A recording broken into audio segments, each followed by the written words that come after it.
The ticket collector gave a discreet cough. He'd sprung out of his office like a bewhiskered jack-in-the-box. She thrust a small oblong of white card into his nicotine-stained hand. "The express is waiting, ma'am." So it was, resplendent in olive-green livery and belching steam, impatient as a starving dragon. "I'm afraid the hearse vans are already loaded." While preparing for her journey, Rachel had learned that parties of first-class passengers were permitted to watch the coffin containing their loved one being loaded onto the funeral train. She marvelled at the entrepreneur's ingenuity. They had transformed a moment of misery into a bonus for the privileged few. "My fault for being late." She gave a nod of dismissal. "Thank you." On the door of the nearest first-class compartment, a handwritten card matched the one outside the waiting room. A shadow was visible through the window. The ghost had taken his seat. Now he was trapped as surely as if he'd locked himself in purgatory. The air thickened with smoke and the smell of burning coal. The only person on the platform was a stout porter, shepherding an old lady into a third-class compartment at the end of the train. He spotted Rachel and broke into an unwise trot, puffing and grunting like an ancient locomotive destined for the breaker's yard. "Just made it in time, ma'am," he wheezed. "We depart at 11:40 sharp. Which party would you belong to?" "The late Mrs. Payne's." She thrust into his grimy paw a tip so extravagant that it risked making his heart stop. Her raised hand stifled his gasp of gratitude. "May I ask how many of our group are making the journey?" He was sweating like a stoker. Rachel doubted his discomfiture was solely due to unaccustomed exercise. Well, ma'am, there seems to have been some confusion." "Really?"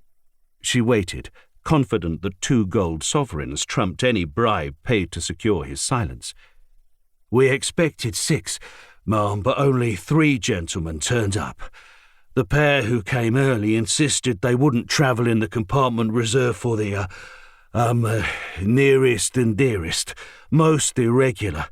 That's why the company asks for bookings in advance. We don't want any mix-ups to spoil such a solemn occasion. Luckily, we only have 1 first-class funeral today." A loyal servant, he didn't mention that the slump in trade and rising unemployment had meant business was much less brisk in the aftermath of the Wall Street crash. "You managed to accommodate those 2 gentlemen elsewhere?" A knobbly thumb jerked towards the compartment, beyond the one allocated for mourners of the late Mrs. Payne. "Right next door." "Can you tell me anything about them?" The porter mopped his brow. "I'm sorry, ma'am.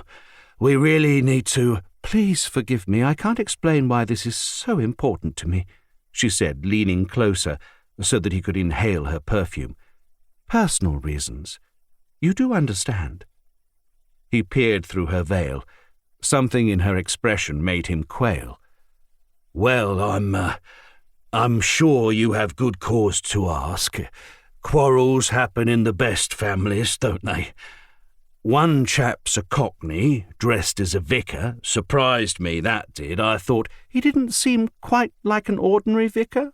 Rachel suggested. "Funny thing," the porter said. "I never saw a reverend gentleman with a tattoo on his hand in all my days.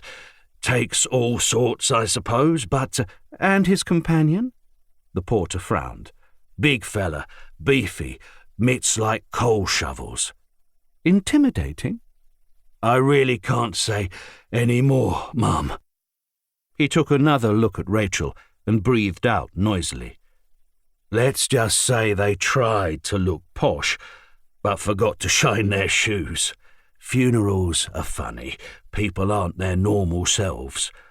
Why say they didn't want to disturb the rest of the party when it turns out there's only one—" "Perhaps they just wanted to be considerate." He flinched at her sarcasm. "Now, really, ma'am, please, I must ask you to board. We can't delay—" "Of course not." Her smile lacked humour. "Thank you so much for your assistance." He lumbered towards the compartment bearing the name of the late Mrs. Payne.